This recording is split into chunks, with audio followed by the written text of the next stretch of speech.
would you like to announce, to say, hi, Restoration, I'm Kathy, and I'm retiring on December 31st?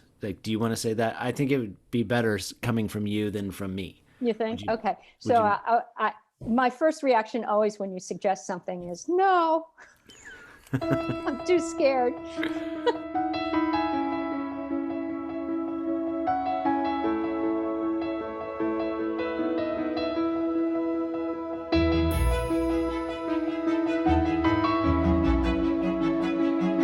Hi, everybody. It's David, and today I'm here with my good friend, Kathy Kenyon, and we have some news for you.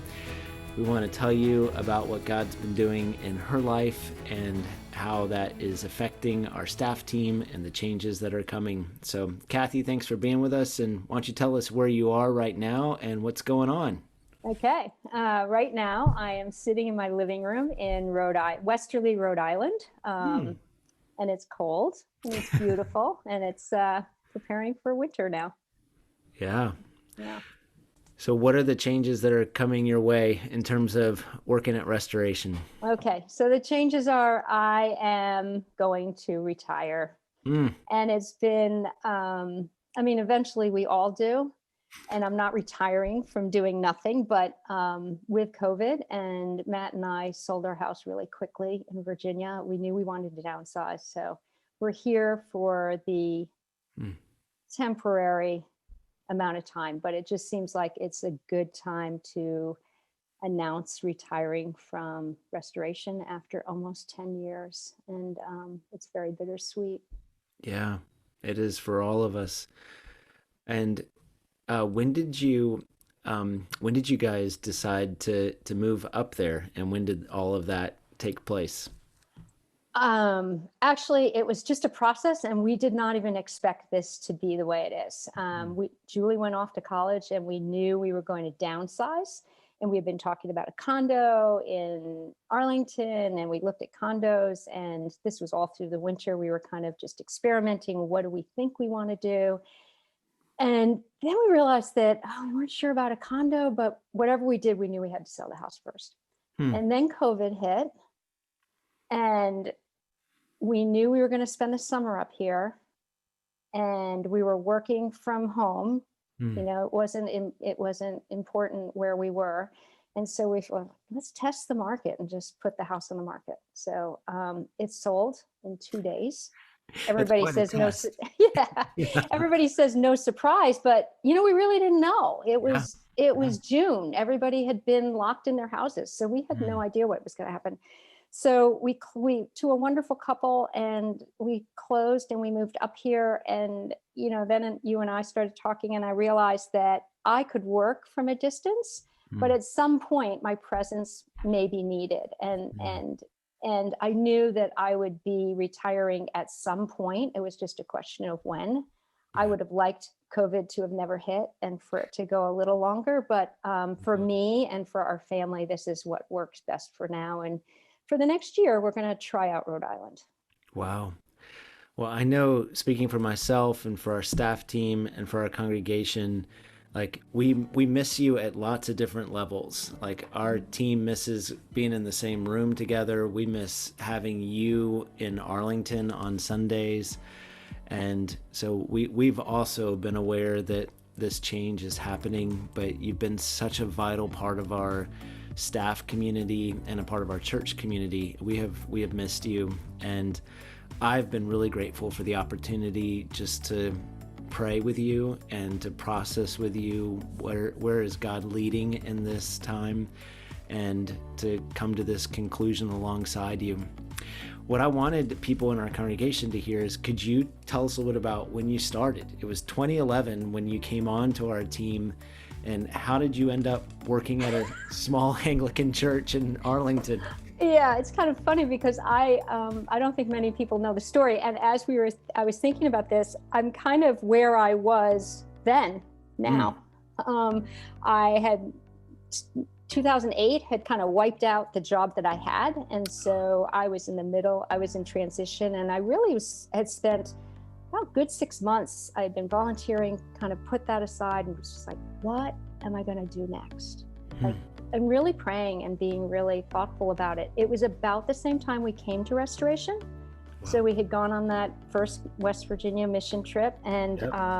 so but I was getting to the point that I was agonizing. I'm like, okay, God, you haven't said anything or done anything now for 6 months. What is next? And I'll never forget it. I was sitting in my office and you called. Now, what most people won't know is that we didn't know each other. Right.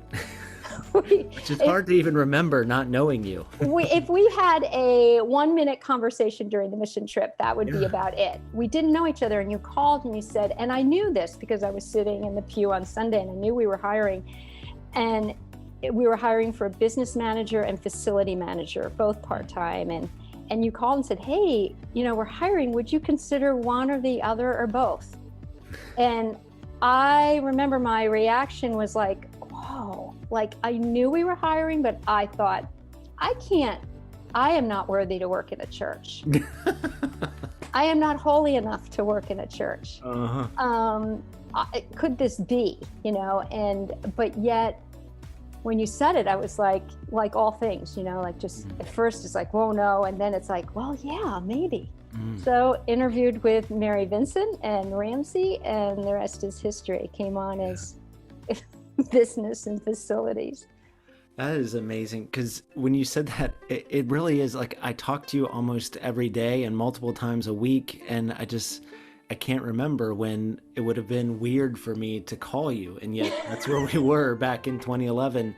And as I was thinking about talking with you today, I realized like you, me, and Louise, like we're the last 3 of the old building. Kat we hired right as we were transitioning to Little Falls, but we're the last ones who had like some sort of a space in that old building. The last of the old building, the last of under the stairs. That's right, exactly. And you were you were completely Harry Potter-esque under the stairs. Yes. And just with your desk. It was great. Such a sweet time. It was. Tell us all about like there's a list of jobs that you've had. Like we hired you to do those 2 things, but then there's been many other things that you've done in our midst. Yes. You have a list for us? I have a list, and really I'll go really fast because I could say so much about all of them. But so I came on as business manager and facilities, which is now Kat's job, and she's done such a great job, and it's just so much more. But that's what I came on. And my first project you had for me was to get a trailer on the property. Anyway, so really quickly, that segued into we were going to build a new church. And you had said, so we have 2 options. You can keep doing what you're doing and we'll hire a project manager. And my heart just dropped, and inside I was screaming like, oh no. Or I could be project manager.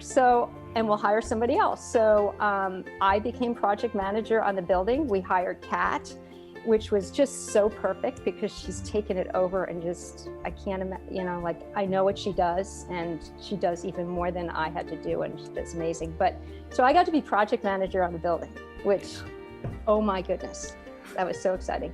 And then from there, but I had kind of given up my job. I knew when the building ended, I could be done. Right. But yeah. And I use the word cobble together, but it was much more than cobbling together. But we knew, after the building, we had 75 volunteers on a Sunday.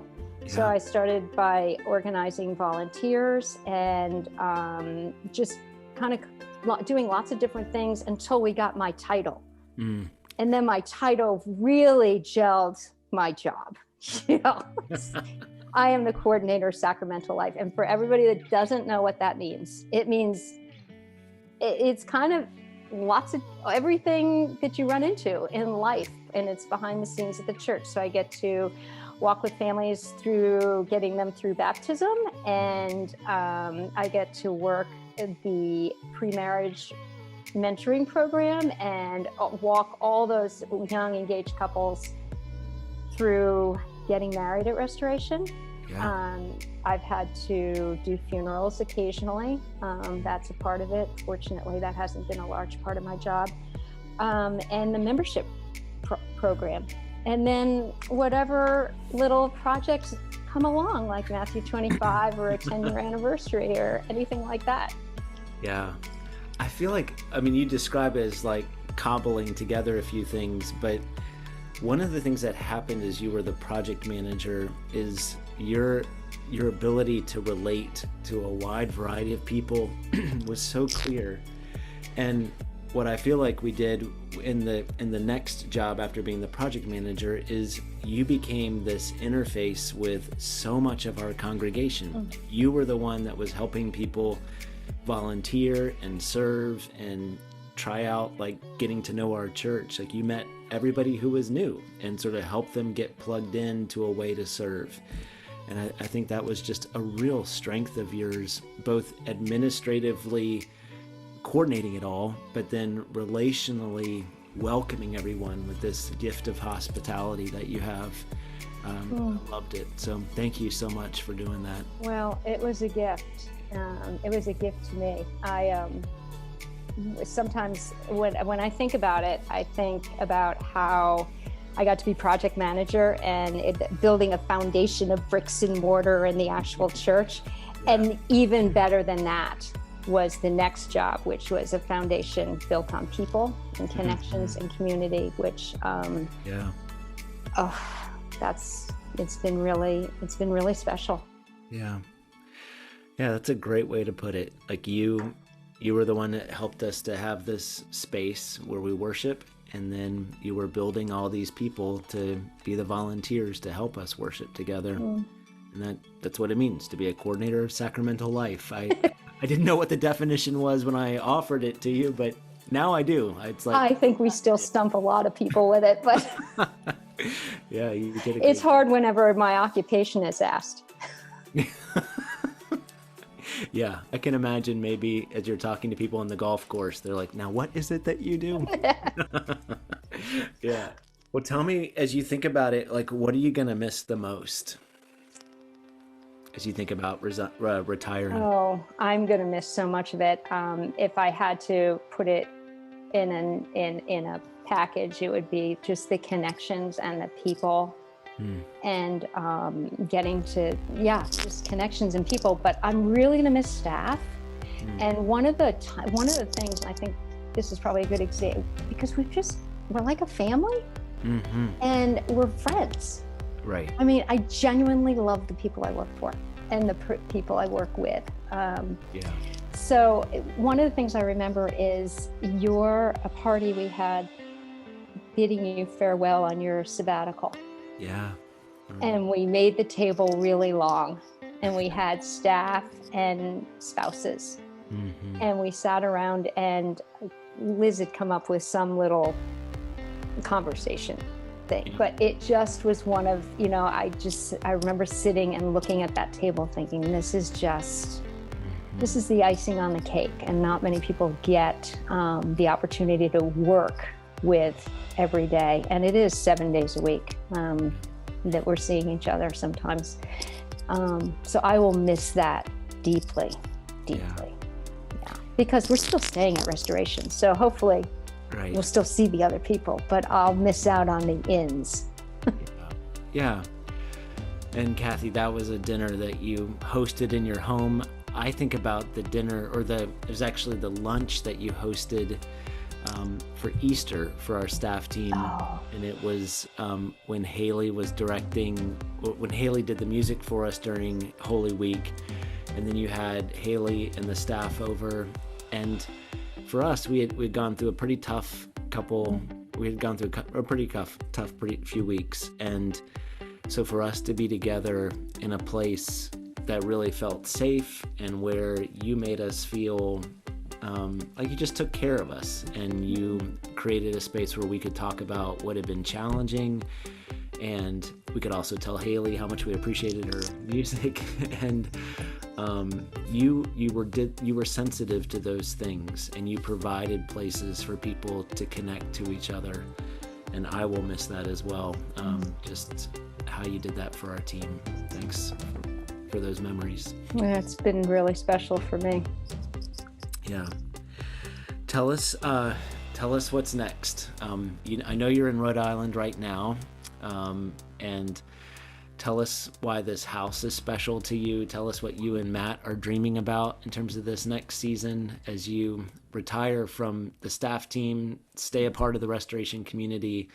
Tell us what you're thinking about is next. Yeah.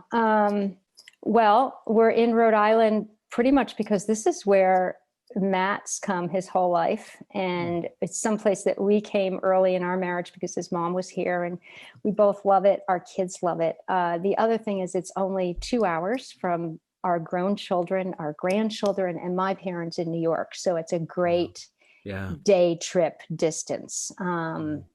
So we're here for the time being in our home that we just love. We've had it for about 12 years, I think. Anyway. Oh, wow. Okay. Yeah. So our plan is to be here. Matt's still working from his little office upstairs. Nice. His job was all travel, so he's not traveling. So I just want to be a grandmother, a good grandmother, a good mother, a daughter, hopefully be able to spend some time. Virginia felt really far away in March and April. However, we don't know if this is what we want permanently. We're just testing the waters. I guess I'm kind of back where I started, right? Just sitting and wondering to God, asking God, what's next? Yeah. What's next? And just trusting that I know he has a plan, and his plan is far bigger than my imagination. So I have no idea what to expect in this third. That's a great way to put it. And it's actually another thing that I've admired about you, Kathy, is that I feel like when I think about you, you have regularly just been sort of open-handed towards God. And so sometimes what that looks like is I walk out of my office to your little cubicle and I say, I've got an idea. And you're like, okay, let's try it. And that's how you ended up directing the Matthew 25 gathering. That's how you've taken on different projects. And I can picture you in your living room there praying and saying, okay, God, I'm here and I'm ready to be a good grandma, mom, daughter, and whatever else you have for me. And that is something that I've watched you do for the last 10 years almost. And I'm so grateful to have gotten to be your friend in it. It has been a privilege, and it's something I've learned to do in the last 10 years. It is not my nature. I'm a planner. Yeah. But I'm really grateful too. I honestly, it has been best place. I mean, it's been wonderful, and it doesn't feel like work. Yeah. And I guess that's just proof of when you're doing something you love and you're with people you love. So. Yeah. Amen. I really wish the two of us were standing in front of our congregation in our sanctuary. Yeah. I'm grateful that I get to talk to you about it over Zoom, but I wish we were in front of everybody and there was a chance for us to kind of clap. Well, someday we will all be back in the sanctuary, and that first day, that celebration day, I'm coming back and I'm going to be there. I don't know who's going to organize it. Right. But we will be there because we're still very much a part of restoration, and it's still part of us. Thanks, Kathy. Yeah. Thank you. Okay. I think we'll probably at some point. I think Isaiah will have plenty to He's got plenty to work with there, I think. Yeah. Thank you. I'm really grateful. I really wanted, sincerely, I wish we could just be together and the congregation could be in front of us, but I definitely wanted us to be together as we told the congregation. Yeah. This is the best we can do. Actually, it's probably a little better. I'd be really weak-kneed up there, and I don't know. I'm better behind the scenes without a lot of people. Thank you for joining us for this week's installment of the Rector Update. To stay up to date with our next broadcast, announcements, and weekly Rector updates, go ahead and hit subscribe and click the bell icon below. And for more information about upcoming events and what's going on with the life of our church, we encourage you to also follow us on our Instagram feed. We look forward to seeing you this week or on Sunday.